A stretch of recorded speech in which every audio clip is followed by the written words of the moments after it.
Hey everyone, it's Dr. Brianna Whiteside, and I want to share with you another kingdom teaching. Y'all, we are rocking and rolling with these micro teachings, and it's been my great honor to help you understand some concepts in the kingdom, because that is truly our inheritance. Your inheritance is the kingdom that was prepared for you before the foundations of the world. And it is by understanding that this is your inheritance that you are able to tap into the abundant life that Jesus said that he died for you to have. And so in this teaching, we're going to talk about understanding some of your rights as a New Testament believer or a born again believer, but also, as I like to call it, a kingdom citizen.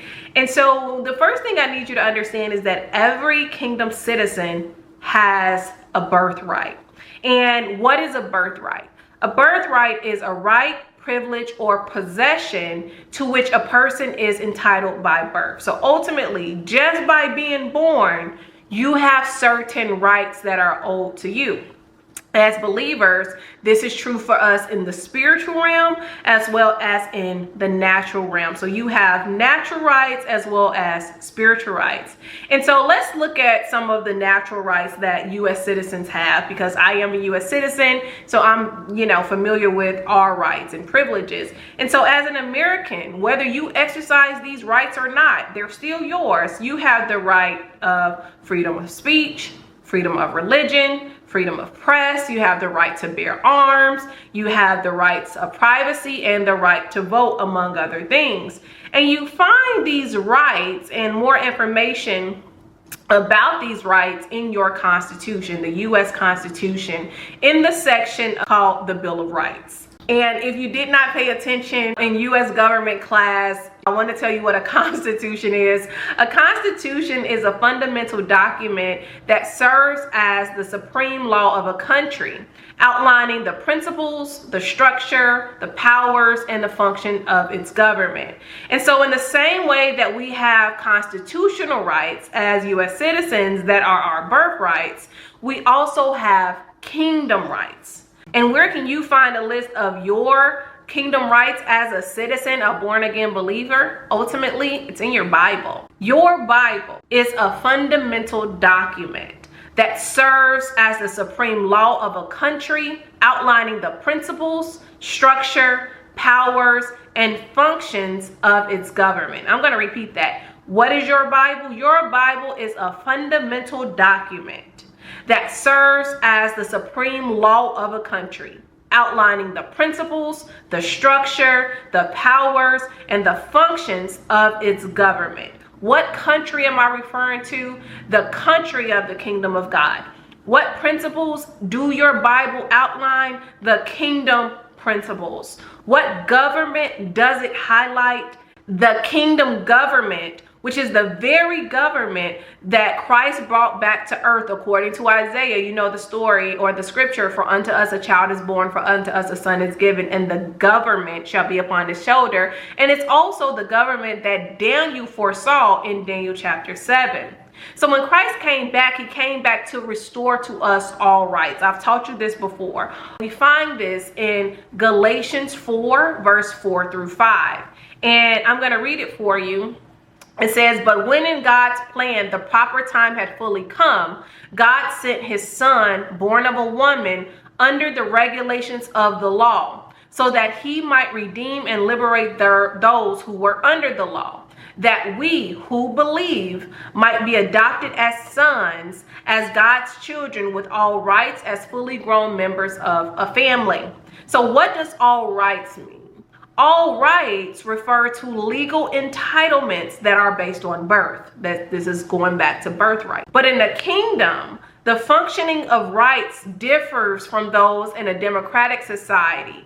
And that's the society that we are socialized in, democratic society. But the kingdom functions as a monarch. And why, you may ask, why do these governments function differently? Well, it's because in monarchies or kingdoms, your king has absolute power. And your king gets to decide how that power is dispersed, how it should be used, and what is lawful. And one thing that you will also find in line with the kingdom, in line with the Constitution, is something called a royal decree. Now, I had to do a little bit of research for this, but a royal decree is a document that outlines your rights that are granted by the king. The monarch has the authority to bestow certain rights upon their subjects or restrict rights based on his discretion. So basically what I'm saying is the king, who is God, has the legal right to give you certain rights and also to limit certain rights, which is why you need to understand what's in the royal decree, which is why you need to read your Bible. So we see that throughout the Bible, God is telling people what they can legally do and what they cannot legally do. Even in the New Testament, when Jesus is talking, he's talking about legalities, he's talking about kingdom principles, he's trying to explain how this thing functions to people who had never had access to the kingdom. So we understand that mankind lost specific rights with the fall of man in Genesis 3.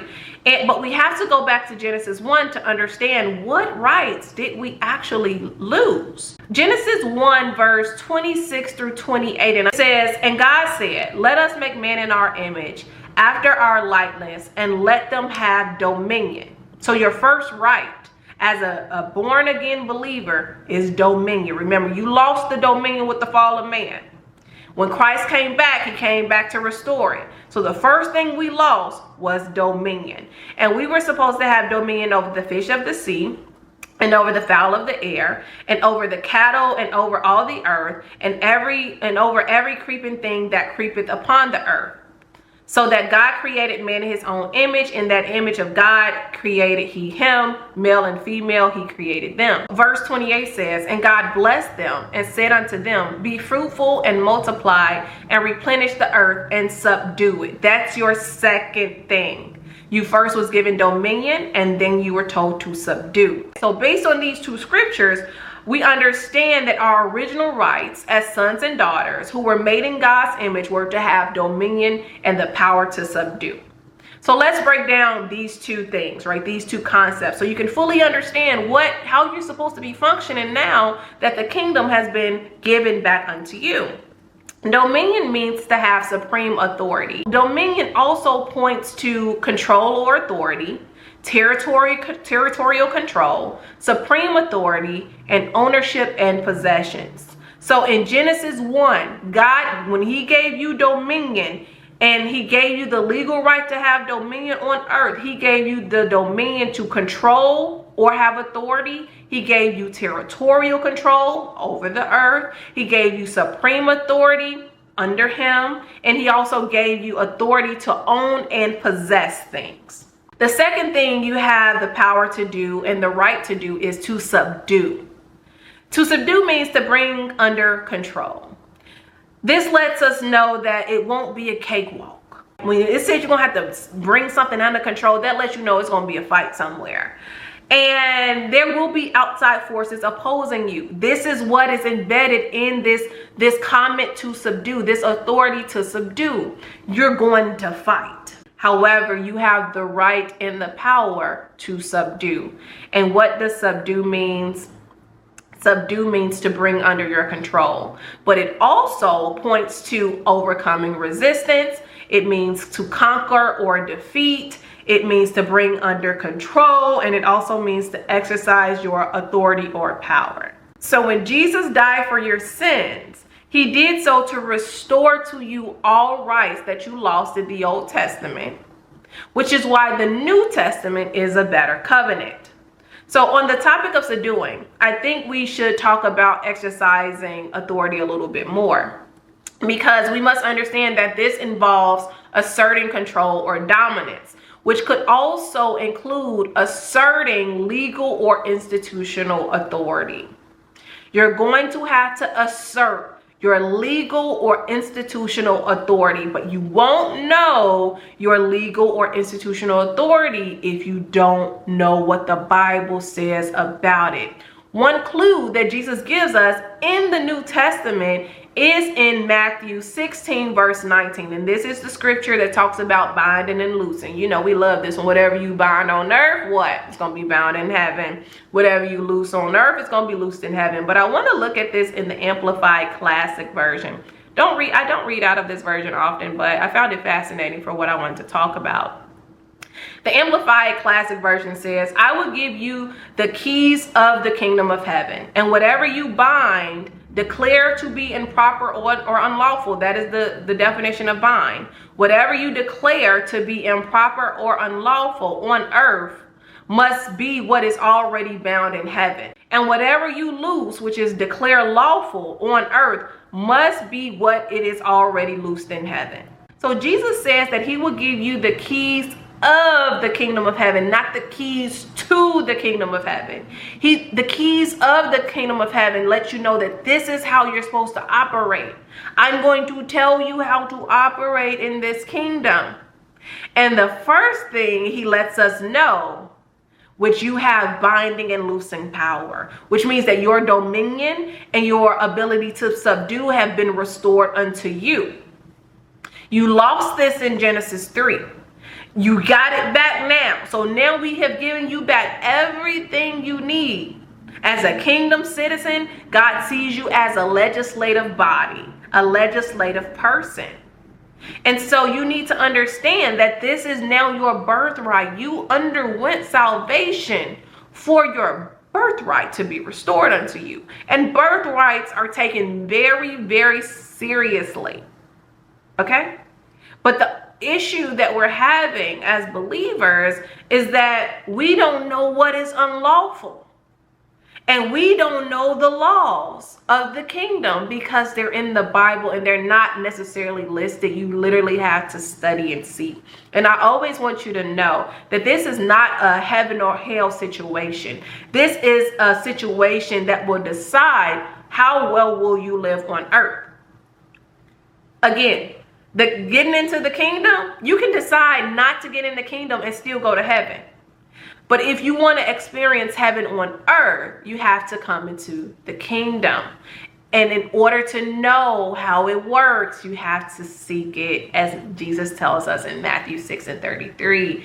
And so I want you to know that God has already given you back your dominion and subduing power, but you have to exercise that power. You're going to have to fight off the enemy when he try to come on over to you and lie. You're going to have to resist him, and then you're going to have to assert your legal control. You have legal rights in this territory. This is your territory. This is your stuff, right? Christ died to give it on back to you.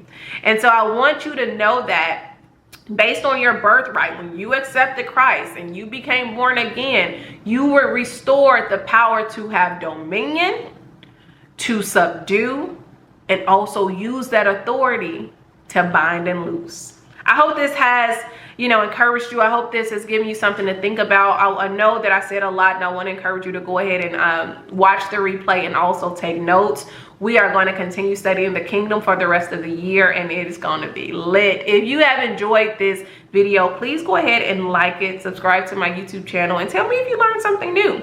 This is literally how we get the abundant life on earth. And, so many people just pass up on such a wonderful experience, but not anymore. We're going to get our things. I will see y'all soon in another teaching. Thank you so much for trusting me with your attention. Talk to you soon. Bye.